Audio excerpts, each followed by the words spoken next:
یہ قرآن کی ایک آیت ہے، الم تعلم ان اللہ لہ ملک السماوات والارض وما لکم من دون اللہ من ولی ولا نصیر۔ اس کے متعلق اس میں لکھا ہے تمہیں معلوم نہیں کہ آسمانوں اور زمین کی بادشاہت خدا کے لیے ہے اور خدا کے ساتھ تمہارا کوئی مددگار اور دوست نہیں۔ یہ دنیا میں دوستی ہے، اعتماد کے ساتھ کاروبار، یہ اس کے متعلق کیا ہے؟ یہ ترجمہ صحیح جو کیا تفصیل بنتی ہے؟ آپ کے پاس قرآن کریم ہے؟ جی جی۔ اچھا تو ذرا بتائیے گا کہ یہ کس سورہ مبارکہ میں ہے؟ اور نہیں، پہلے اس بارے میں البقرہ کی ہے، آیت نمبر ہے 107 106 جو ہے نا وہ۔ اچھا جی ذرا رکیے بھائی۔ نہیں ٹھیک ہے، یہ ٹھیک ہے جی ٹھیک ہے، اس میں کوئی شک نہیں، یہ تو بار بار آتا نا ما لکم من دون اللہ من ولی ولا نصیر۔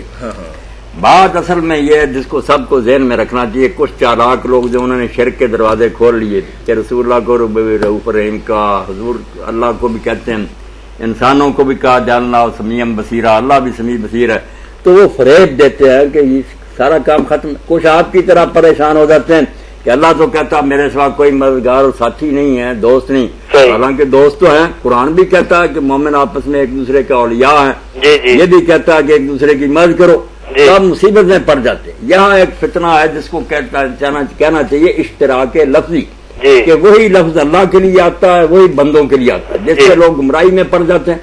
سمجھنا چاہیے کہ یہ لفظ ایک ہے، معنوں میں زمین و آسمان کا فرق ہے۔ یہ رومی رحمۃ اللہ علیہ نے کہا کہ آپ دیکھتے نہیں کہ جو جھنڈے پر بنا ہوا ہوتا ہے شیر، کوئی جھنڈا ہو کسی ملک کا، اس پر شیر بنا ہوا، اب شیر تو اس کو بھی کہتے ہیں، اور جو سچ مچ کا شیر ہے وہ بھی شیر ہے۔ ماتے اس میں فرق نہیں نظر آتا کہ جھنڈے کا شیر کیا بگاڑ سکتا ہے، شکل صورت صاحب وہی ہے، اور جو سچ وہ شیر ہے وہ اور ہے۔ یہی بات اللہ ہے سچ مچ با اختیار مدد کرنے والا، دوسرے ہیں مجازی، جھوٹ کے طور پر ہم کہتے ہیں فلاں کیا مدد کر سکتا ہے، نہ نبی نہ ولی نہ میں، نہ یہ اللہ چاہے گا تو بیچارے کچھ کر سکیں گے، نہیں چاہے گا کچھ نہیں ہو سکے۔ ان کا جو ہے نا ہلنا جلنا وہ جھنڈے کے کہتے ہیں، ہوا آتی ہے تو جھنڈے کا شیر بھی ہلتا، یہ اللہ چاہتا ہے تو تھوڑی بہت ہم ایک دوسرے، میری جیب میں 10 کا نوٹ پکڑا دیا، ورنہ کسی وقت میں کہوں یار میرے پاس تو خود کچھ نہیں۔ نبی علیہ السلام نے نہیں کہا جب وہ تبوک والے آئے کہ ہم جانا چاہتے ہیں جہاد پر، سورہ توبہ، تو رسول کریم علیہ السلام نے فرمایا لا اجد ما احملکم، میرے پاس تو کوئی سامان نہیں ہے کہ میں تمہیں وہاں بھجوا سکوں، نہ اونٹ ہے نہ کوئی بات ہے، تو روتے ہوئے لوٹے۔ یہ آپ سمجھ لیں کہ اللہ کے لیے جو الفاظ ہیں وہ حقیقی معنوں میں وہ سچ مچ سننے والا دیکھ لیں، سب کچھ دیکھتا سنتا۔ ہمارا سننا دیکھنا کیا کہ تھوڑی دور تک اس نے طاقت دی سن لیتے ہیں، جہاں بس ہو جاتی کہتے یار یہ آواز دور سے ہے یا میرے پاس آلہ نہیں ہے، ہم ہیں فقیر محتاج بے بس اللہ کے سہارے، وہ بذات خود قائم ہے، اس کی طاقت جو ہے وہ ان لمیٹڈ ہے۔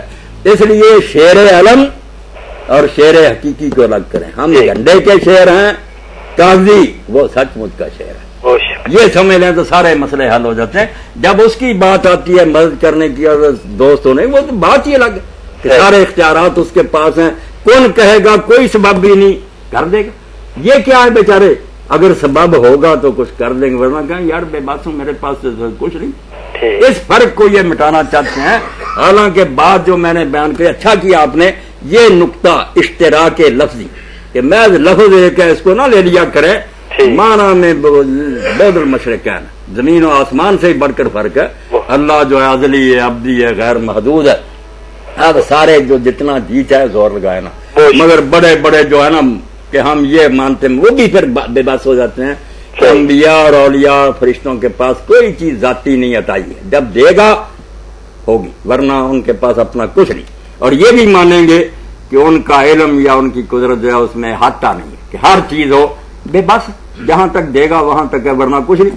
اللہ پر یہ پابندی ہے معذر نہیں، اس کا ہر جو وصف ہے وہ ذاتی ہے، کسی سے لیا نہیں، نہ چھن سکتا، اور ہے بھی وہ غیر محدود مطلق۔ اس لیے اللہ کے لیے لفظ جب بولے نا وہ اور معنی دیتا ہے۔ جی بارک اللہ، یہی بات تو صوفیاء کرام کہتے ہیں، لوگوں کی سمجھ نہیں آتی۔ صوفیہ کی بات آپ بتا رہے تھے، آیت صوفیہ پر جب اللہ کی عظمت کا انکشاف ہو نا کہ اللہ اللہ ہے، اچھا چلیے کٹ گئی، یہ بے ادبی نہیں، گستاخی نہیں، کچھ بھی نہیں۔ جب ہم میں ہوگا نا مراتب کا بیان تو ٹھیک ہے، نبی عرش پر ہے، ہم تحت ثری سے بھی نیچے، اور اسی طرح دوسرے یہ شانیں ہماری آپس میں ہیں۔ جب اللہ سے مقابلہ ہوگا نا، توبہ مقابلہ کا، یہاں تو نام بھی نہیں لینا چاہیے، کسی کا نہیں لینا چاہیے، یہی صوفی سمجھ گیا کہ آپس میں یہ سب کچھ ہیں، خدا کے سامنے کچھ نہیں، لا موجود ہے اللہ، وہاں کس کا ذکر کریں کہ نبی ہے یہ دوسرا، وہ تو اس کا حکم ہے، اس نے چاہا ہے ابھی مٹا دے، ختم کر دے. اور اسی جلال میں اللہ نے قرآن میں کہا کہ تم عیسیٰ ابن مریم کو خدا کا بیٹا کر دو. میں اگر ابن مریم کو، اس کی ماں کو اور سارے جہان کو ہلاک کروں، کون میرا ہاتھ پکڑ سکتا؟ کتنے سخت الفاظ کہ کن کو لیے پھر سے میرے مقابلے میں لاتے ہو. جی السلام علیکم. سورہ مائدہ میں پڑھیں کہ اگر اللہ یہ چاہے کہ مریم کو اور اس کے بیٹے کو اور سارے جہانوں کو ہلاک کر دے، کون اس کا ہاتھ پکڑے؟ تو صوفیہ کی بات میں کر رہا تھا کہ وہ یہی سمجھاتے ہیں. جی جی جب ہم کہتے ہیں نا، وہ کہتے ہیں لا موجود ہے اللہ کے سوا کوئی نہیں، تو کافر یہ کہتے ہیں وہ ہر ایک کو خدا ہی کہتے ہیں. وہ ان بیچاروں کو تو ہر کوئی نظر ہی نہیں آ رہا، انہیں نہ اسحاق نظر آتا ہے نہ ہمایوں نظر آتا، وہ کہتے ہیں ہے ہی اللہ، یہ کچھ بھی نہیں، اس کا اذن اور حکم ہی. ہاں تو چلو یہ وحدت الوجود کا بھی تھوڑا سا بیان ہو جائے، کیونکہ یہ توحید کی روح ہے کہ جب کہتے ہیں صرف اللہ ہی ہے، یہ نہیں اور ہے نہیں، اس کے مقابلہ میں قابل ذکر نہیں. جی السلام علیکم. نہیں السلام علیکم. چپ. تو سعدی رحمۃ اللہ نے بہت پیاری مثال سے اس مسئلہ کو حل کیا. بوستان میں لکھتے ہیں، کہتے ہیں تم نے دیکھا کہ یہ باغوں میں اور سبزوں میں نا ایک چھوٹا سا کیڑا رات کے وقت چمکتا، جگنو، اس کا حوالہ دیتے ہیں. جی تو پوچھتے ہیں کہ اس جگنو سے پوچھا کہ کیا وجہ ہے کہ تو دن کے وقت نظر نہیں آتا؟ وحدت الوجود.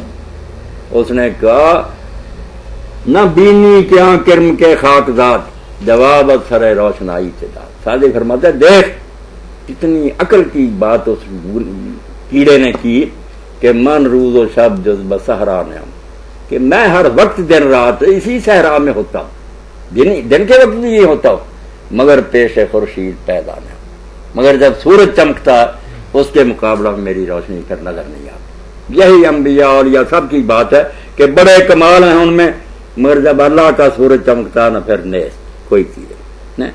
تو سلطان عزت علم برکشد جہاں سر بجائے بے عدم درکشد، جب اس غالب سلطان کا جھنڈا لہراتا ہے سارا جہان عزم میں پناہ لیتا، سب نبی ولی کہتے ہیں ہم نہیں ہیں، ہم نہیں ہیں، تو ہی چیز. یہ بات ہوتے اس وقت ہی ہیں، مگر اس کے سامنے کچھ نہیں. تھانوی صاحب رحمۃ اللہ علیہ اس کی مثال دیتے تھے، کسی بستی میں کوئی حافظ آ جائے، وہ سبا قرات کا ماہر ہو بلکہ 10 کا. اب میرے جیسا ایک آدمی جو تجوید کے ساتھ بھی قرآن پر دو ٹار پکڑائے، ہمارے صاحب بھی قاری ہے، تو میں یہی کہوں گا میں کہاں قاری ہوں، یہی قاری صاحب. تو یہ نہیں کہ یہ بستی کا حافظ کوئی حافظ نہیں، مگر اس کے سامنے کچھ ہے. ہم ہر کے ہستند ازاں کم ترند کے با ہستی اس نام ہستی برند، کہ سارے ہیں. سادی کہتا ہے یہ نہیں کہ ہیں نہیں، نبی ولی فرشتے سب ہیں. ہم ہر کے ہستند ازاں کم ترند، مگر ان کا یہ مرتبہ نہیں ہے کہ با ہستی اس با نام ہستی برند، کہ اس کے سامنے کہیں کہ ہم بھی، وہاں یہی کہیں گے کہ ہم بھی کچھ نہیں، ہمارے پاس جو تیرا دیا اب چاہے چھین لے. اللہ نے کس طرح جلال میں کہا کہ رسول اللہ کا کہتے ہو آپ نے قرآن بنایا، میں رسول اگر تیرے دل سے یہ سارا قرآن چھین لوں تو ایک حرف نہیں لا سکتا. یہ تو میری عنایت.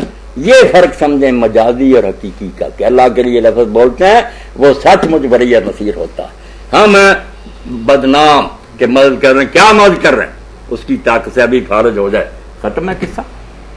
ہاں بس اب بات کریں توحید کا جب بیان آتا ہے، نظر آتی ہے، اللہ کا ذکر تو ہونا چاہیے. 2-3